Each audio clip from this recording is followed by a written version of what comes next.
इस वीडियो के अंदर हम एड्रेस करेंगे कि कॉमन रीजंस उल्टी की बच्चों में क्या हैं और हमें बच्चों को उल्टी से किस तरह बचाना है। ऐसा बच्चा जो बिल्कुल सेहतमंद है लेकिन हर फीड के बाद कुछ ना कुछ दूध की मिकदार वो निकालता है, हर दूध के बाद बहुत जोर के साथ उल्टी करता है और बच्चे का वजन ठीक से नहीं बढ़ रहा, बच्चा ग्रोथ फेलियर की तरफ जा रहा है, बच्चा जो है वो फीड ठीक लेता है, अदरवाइज सेहतमंद है लेकिन बच्चा वॉमिटिंग रूटीन से ज्यादा करता है। बिस्मिल्लाहिर्रहमानिर्रहीम, अस्सलाम वालेकुम। एक न्यू बॉर्न बेबी, हर दो में से एक बच्चा नर्सरी ओपीडी में उल्टी के साथ आता है। 2-3 डिफरेंट सिनेरियो होते हैं। सबसे पहली चीज, पेरेंट्स का कंसर्न होता है कि बच्चा दूध पीते ही उल्टी कर देता है। ऐसा बच्चा जो बिल्कुल सेहतमंद है लेकिन हर फीड के बाद कुछ ना कुछ दूध की मिकदार वो निकालता है उल्टी के जरिए।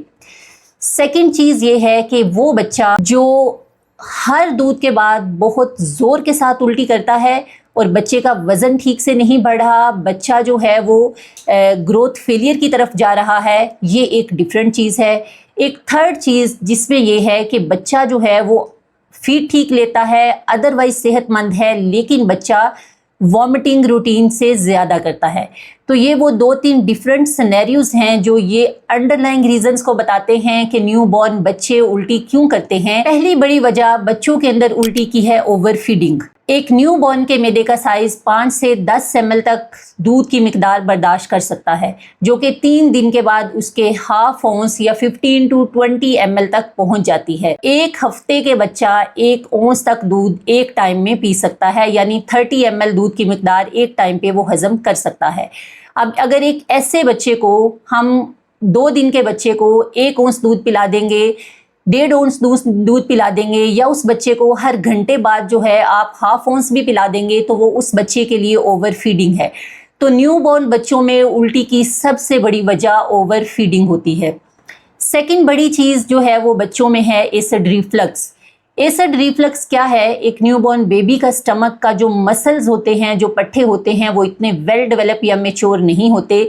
उसकी जो इसोफिगस है, उसका एंगल उसके मैदे के साथ प्रॉपर बना हुआ नहीं होता, जिसकी वजह यह है कि बच्चा फीड लेने के बाद जैसे ही डकार लेने लगता है तो उसका कुछ दूध मुंह के जरिए उल्टी की शक्ल में आता है, कुछ दूध बच्चा जो है वो हजम कर पाता है।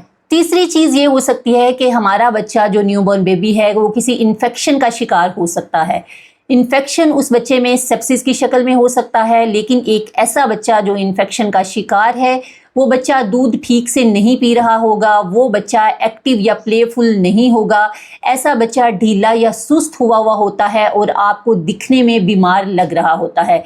ये सेप्सिस या इन्फेक्शन छोटे बच्चों में उल्टी की एक बहुत बड़ी वजह है। चौथी बड़ी चीज़ बच्चों में ये हो सकती है कि बच्चा किसी एलर्जी का शिकार हो रहा है।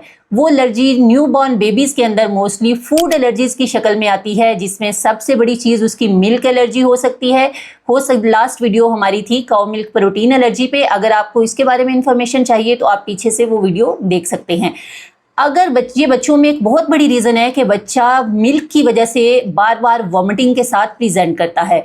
दूसरी चीज़, अगर बच्चा मदर फीड पे है तो मदर की डाइट में कुछ ऐसे एलिमेंट हो सकते हैं, जैसे बच्चे एग एलर्जीज होते हैं, बच्चे नट्स की वजह से एलर्जीज होते हैं। और हमारे देसी कल्चर में चूंकि मदर्स को डिलीवरी के बाद बहुत ज़्यादा ड्राई फ्रूट्स भी दिए जाते हैं, तो अगर बच्चा उन नट्स की वजह से एलर्जिक है और मदर फीड पे है तो ऐसा बच्चा भी बार बार वॉमिटिंग के साथ जो है वो आएगा। इसके अलावा एक और बड़ी वजह ये हो सकती है कि, और ये बहुत ही कॉमन वजह है, कि बच्चे को आपने फीड कराया और फीड कराते ही फ़ौरन से बच्चे को लटा दिया, प्रॉपर तरीके से बच्चे ने डकार नहीं लिया, बच्चे ने अपना दूध आगे पास ऑन नहीं किया, जिस वजह से बच्चा वो दूध जो है जैसे ही लेटता है तो वो वॉमिटिंग की शक्ल में या स्पिटिंग की शक्ल में निकाल देता है। तो हमने इन चीज़ों को किस तरह से अवॉइड करना है, किस तरह से हम अपने एक हेल्दी बच्चे को जो है वो वॉमिटिंग से बचा सकते हैं, तो ये कुछ टिप्स हैं आपके लिए।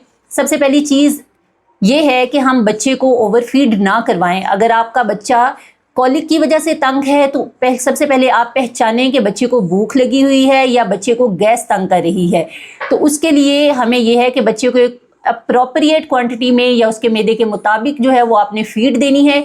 अगर बच्चा बार बार फिर भी भूख का शिकार हो रहा है तो एक टाइम पे कम फीड दें और उसका वक्फा जो है वो आप छोटा कर दें, ताकि बच्चा बार बार थोड़ा थोड़ा दूध लेके उसे हजम कर सके। सेकेंड चीज़ ये है कि जब आपने बच्चे को फीड करवा दिया तो आप बच्चे की पोजीशन ठीक रखें। ऐसे बच्चे को जिसने फीड लिया उसको कम से कम आधे घंटे तक बिल्कुल सीधी और खड़ी पोजीशन में रखना होता है।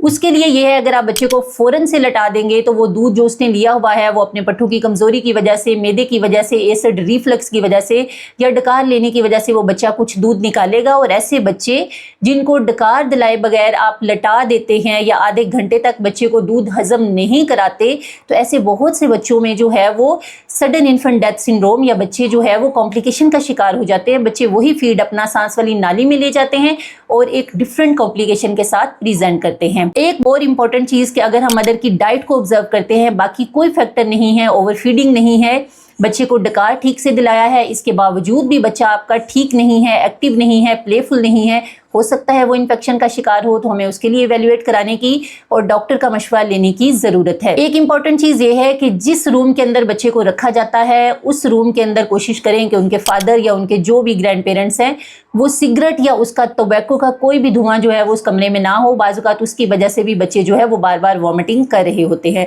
तो ये थी वो कुछ कॉमन टिप्स जिसकी वजह से हम बच्चे को वॉमिटिंग से बचा सकते हैं और अंडरलाइंग ट्रिगर्स को जो है वो हम जो है पहचान सकते हैं। इसके अलावा हम नेक्स्ट वीडियो में इंशाल्लाह आपको बताएंगे कि बच्चे को डकार किस तरह से दिलाना है और वो कौन से इफेक्टिव तरीके हैं जिससे एक नॉर्मल बच्चा या एक न्यूबॉर्न बेबी जो है वो अपना दूध अच्छे तरीके से हजम कर लेता है और सिड्स से बच जाता है। अगर आपका कोई क्वेश्चन है तो कमेंट बॉक्स में कमेंट करें और नेक्स्ट वीडियो के लिए ट्यून रहें। Thank you.